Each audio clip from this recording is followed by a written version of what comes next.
Hello guys, good morning. ഇതൊരു mini വ്ളോഗാണ് കേട്ടോ. അപ്പോൾ രാവിലെ തന്നെ ഒരു പണിയില്ലാഞ്ഞ കാരണം ഞങ്ങൾ ചുമ്മാ കുത്തിയിരിക്കുമായിരുന്നു.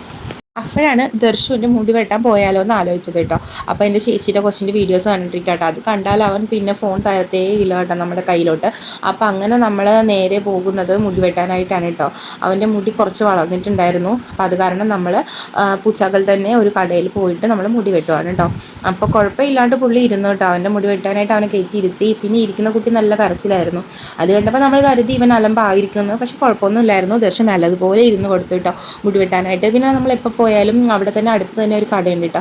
ആ കടയിൽ കയറിയിട്ട് ഈ വെട്ടുകേക്കും പഴംപൊരി നമ്മൾ വാങ്ങും കേട്ടോ. പിന്നെ അവിടെ സ്പെഷ്യലായിട്ട് ഈ ഒരു ഐറ്റം ഉണ്ടായിരുന്നു. ഇത് അരി വെച്ചിട്ടുള്ള ഒരു കേക്കായിരുന്നു. അതൊക്കെ വാങ്ങി നമ്മൾ നേരെ പോകുന്നു കേട്ടോ. അപ്പോൾ ദർശന് മിഠായി വേണമെന്ന് പറഞ്ഞ് വാശി പിടിച്ചപ്പോൾ നമ്മൾ മിഠായിയൊക്കെ വാങ്ങി നേരെ വീട്ടിൽ വന്ന് ഈ ഒരു ഐറ്റം ട്രൈ ചെയ്ത് നോക്കി കേട്ടോ. ഇത് അരിപ്പൊടി വെച്ചിട്ടുണ്ടാക്കിയ ഒരു കേക്കാണ്. കുഴപ്പമില്ലായിരുന്നു കേട്ടോ, നല്ല ടേസ്റ്റി ആയിരുന്നു. അതൊക്കെ കഴിഞ്ഞിരിക്കുമ്പോഴത്തേക്കാണ് കേട്ടോ വെളിച്ചപ്പാട് വരുന്നത്. അങ്ങനെ അതിൻ്റെ വഴിപാടൊക്കെ മേടിച്ച് ഇരുന്നപ്പോഴത്തേക്കും വൈകിട്ടായി. നമ്മൾ കട്ടൻ ചായയും കപ്പയും ചമ്മന്തിയൊക്കെ കൂട്ടി കഴിച്ചു കേട്ടോ. അങ്ങനെ നേരെ അതൊക്കെ കഴിഞ്ഞ് നമ്മൾ സന്ധ്യയപ്പോഴത്തേക്കും ഞാനും അമ്മയും ദർശനും കൂടി നേരെ അമ്പലത്തിലോട്ട് പോയി. അവിടെ വഴിപാടുണ്ടായിരുന്നു. വഴിപാടൊക്കെ വാങ്ങിയിട്ട് നമ്മൾ നേരെ വീട്ടിലോട്ട് പോന്നു കേട്ടോ. വീഡിയോ ഇത്രയേ ഉള്ളൂ. ഇഷ്ടപ്പെട്ട സബ്സ്ക്രൈബ് ചെയ്യാൻ മറക്കരുത്. ബൈ.